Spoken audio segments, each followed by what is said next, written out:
Keberuntungan yang paling berharga, yang paling mahal di dunia. Keberuntungan ini melebihi daripada apapun. Buddha mengatakan aroga paramanglaba. Disebutkan bahwa keberuntungan yang paling berharga di sini adalah kesehatan. Baik kesehatan jasmani maupun kesehatan rohani. Kenapa kesehatan adalah satu berkah, keberuntungan? Karena manusia hidup, kalau mereka tidak sehat, maka terlahir sebagai manusia juga akan menderita. Nah, kenapa menderita? Jelas, sekalipun misalkan punya harta berlimpah, tetapi tidak bisa menikmati apa yang dimiliki, sebagaimana yang tertuang di dalam Anguttara Nikaya. Ya, di sana disebutkan kebahagiaan, salah satunya kebahagiaan duniawi bagi seorang garawasa berumah tangga adalah kebahagiaan menikmati. Kebahagiaan menikmati ini tidak dalam sudut sempit, tetapi ini memiliki arti yang luas. Nah, sebagaimana yang tadi sudah Bante katakan, bahwa kalaupun kita memiliki harta berlimpah tetapi kita tidak bisa menikmati karena kita memiliki penyakit. Ya, kita misalkan terbang tidak bisa, aktivitas kita kurang, ya. Contohnya kemarin Bante melihat ada salah satu video bahwa ada seseorang di mana memiliki kelainan, ya, kelainan kulitnya. Dia tidak seperti orang pada umumnya. Jadi kalau kena panas langsung melepuh, ya, kalau kena dingin juga langsung melepuh, ya. Jadi dia tidak bisa melakukan rutinitas aktivitas bebas seperti orang pada umum, orang normal pada umumnya. Nah, tetapi dia memiliki kekayaan harta yang berlebih. Nah, jadi kalaupun memang seseorang memiliki sekalipun banyak tapi tidak mampu, tidak bisa menikmati, ya sama saja. Contohnya juga orang ya makannya terbatas karena apa? Penyakit. Makan ini enggak boleh, makan itu enggak boleh. Ya, itu juga banyak. Nah, jadi yang terpenting maka di sini ya bukan sesuatu hal apa yang bergelimpangan sifatnya yang bermateri, tetapi yang harus utama adalah kesehatan. Nah, karena kalau kita sehat, nah kalau di dalam Sappurisadana itu disebutkan juga bahwa kalau memiliki sehat mental, ya, memiliki sehat mental, maka dia pasti akan senang. Tapi kalau mereka yang tidak memiliki sehat mental, cacat misalnya atau disabilitas, memiliki gangguan jiwa dan lain sebagainya, maka apa yang dia miliki juga percuma, tidak akan dapat dinikmati. Maka kebahagiaan yang dimaksud di dalam Anguttara tentang menikmati dan memiliki dan menikmati juga tidak akan tercapai. Nah, sehingga dalam hal ini Bapak Ibu Saudara sekalian, mari bersama-sama merenung. Ya, kita melihat ke dalam diri kita masing-masing, introspeksi diri masing-masing. Kalau kita memiliki kesehatan, maka bersyukurlah. Lah, syukur yang kita miliki harus senantiasa kita kembangkan, harus kita tingkatkan. Kalau kita sehat, kita misalkan tidak memiliki banyaknya kelimpangan materi, itu bisa dicari. Tetapi kalau kita misalkan sehatnya yang bermasalah, bagaimana kita mencarinya? Bagaimana kita akan menyembuhkannya kalau memang itu sudah bagian daripada kerusakan di bagian di salah satu elemen jasmani kita.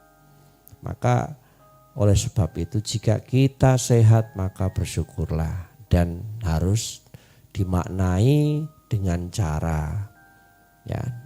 cara meniti hidup yang baik, tidak menyia-nyiakan kesempatan. Kalaupun memang kita tidak memiliki sesuatu yang lebih, maka kita bisa menggalinya atau mengejarnya, mencapainya dengan satu usaha yang benar, dengan cara yang benar, dan didukung dengan semua timbunan kebajikan-kebaikan yang kita lakukan. Dan ini akan menjadi berkah. Ya, tidak sedikit ataupun banyak di dalam memberikan sebuah kepuasan, kebahagiaan hidup. Tetapi pemaknaan hidup itu yang paling terpenting. Nah, kalau kita sehat saat ini maka jagalah jasmani kita, jagalah rohani kita. Ya, karena ini keseimbangan. Kita jaga jasmani, makan sehat, hidup sehat, pola hidup sehat. Tetapi kalau kita tidak menjaga keseimbangan mental kita, psikis kita, rohani kita sama. Dua-duanya harus kita imbangi. Maka jalan spiritual adalah salah satu tanda di mana yang dapat memberikan keseimbangan hal tersebut. Maka kenapa kita selalu mengingatkan bahwa agar umat Buddha senantiasa tidak melupakan, menyia-nyiakan kesempatan dalam melakukan kebajikan, kebaikan. Nah, hal ini tujuannya untuk apa? Ini untuk memberikan suplemen, untuk menjaga kebugaran, stamina daripada kondisi mental kita, psikis kita atau batin kita. Nah, kalau dua-duanya semuanya sudah sehat, ya pastinya di dalam melakukan semua hal aktivitas kita, kerja pun juga enak, nyaman. Karena kerja sekalipun, kita jika ada tekanan, ada kerjaan yang mungkin akan membuat kita itu terbebani, ya namanya di dalam sebuah kerjaan itu tidak semua selalu datang dan berjalan dengan mulus, pasti ada hambatan, pasti ada tantangan dan lain sebagainya.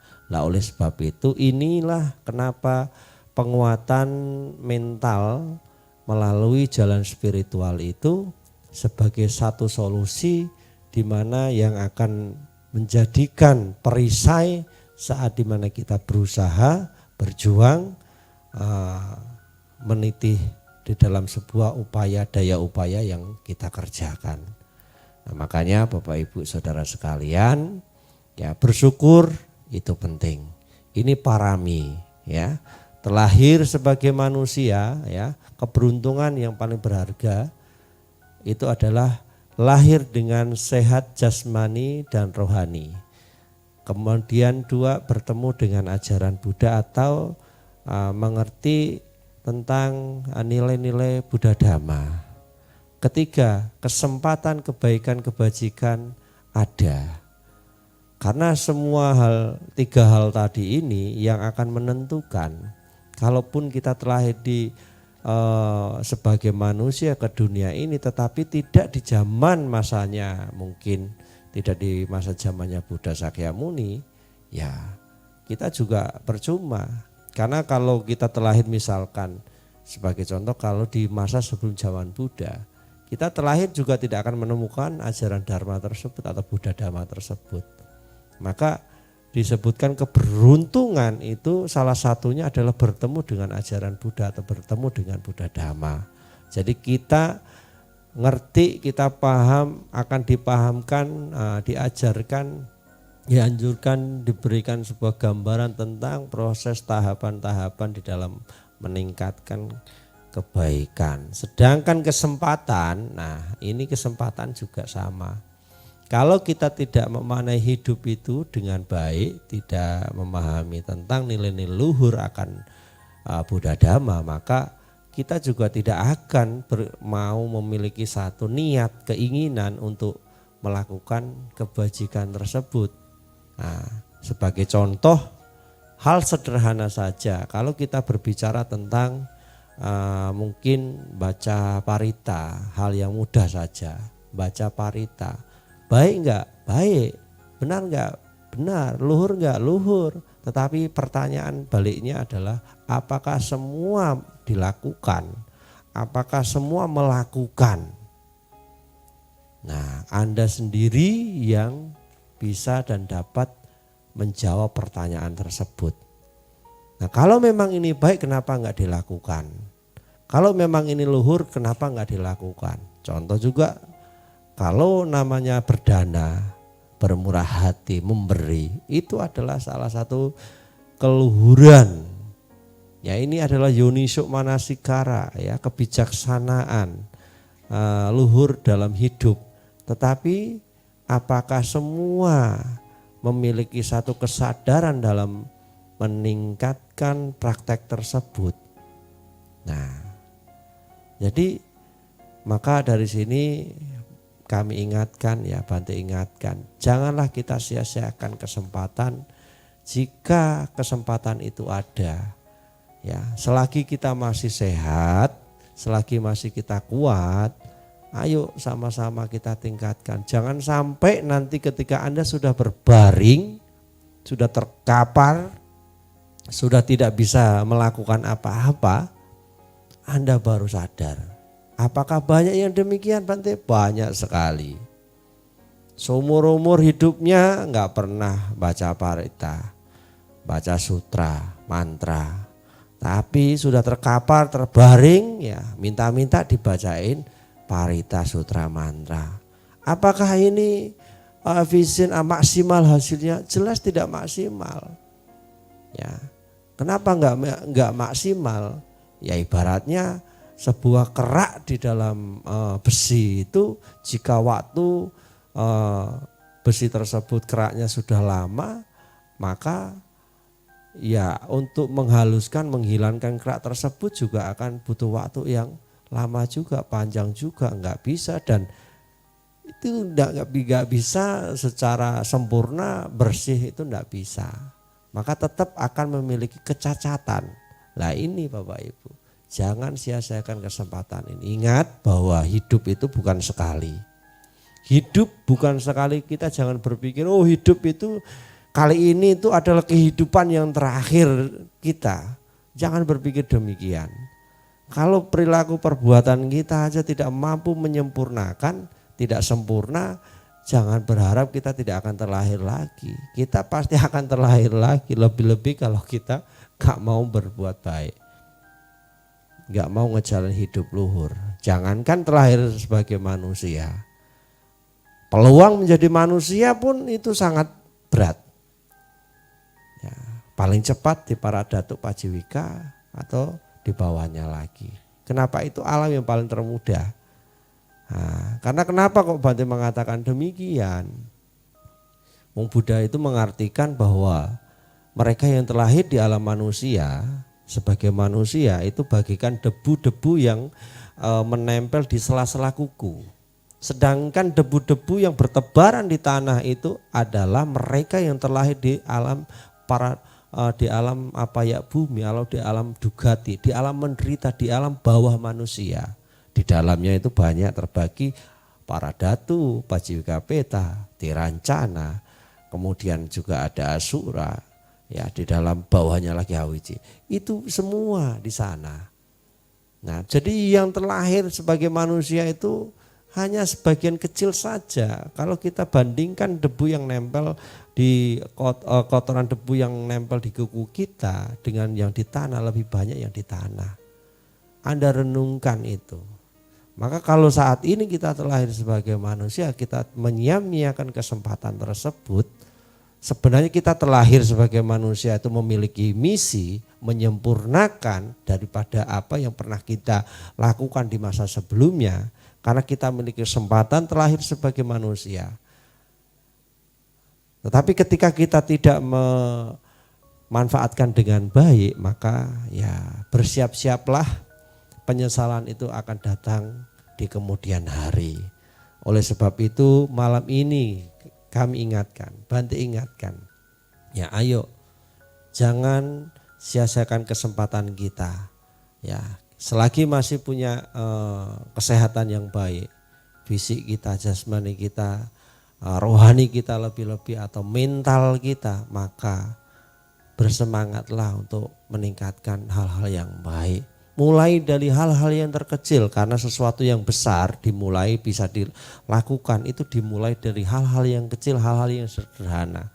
Maka jangan kita menyepelekan, jangan menganggap sesuatu yang kecil itu tidak memiliki arti. Sebagai contoh yang kita telah lakukan setiap malam baca parita. Bante, apakah baca parita yang kita lakukan yang akan menerimanya? Terima tidak terima, tetapi spiritnya ini telah memberikan manfaat, pengaruh juga pada kita. Kita melakukan ini bukan hanya sebatas wujud bakti kita, tetapi juga ini demi untuk kepentingan kita sendiri, untuk menguatkan kondisi mental batin kita agar tetap memiliki keteguhan pada keyakinan tiratana. Nah, jadi kita membaca puja manggala ini bukan semata-mata hanya tertuju kepada yang saja, tidak. Tetapi juga ini juga demi manfaat untuk kita sendiri. Maka Bapak Ibu Saudara sekalian, besok itu hari Minggu. Ya, waktunya umat Buddha itu datang untuk puja bakti ke wihara. Silahkan ya datang ke wihara yang terdekat, ikuti puja bakti, ikuti kegiatan di wihara yang terdekat atau cetia. Ya, kenapa? Tadi sudah saya katakan bahwa yang kita lakukan hanya melalui puja bakti atau puja itu walaupun terlihat sederhana, kecil, tapi itu memiliki dampak pengaruh yang besar.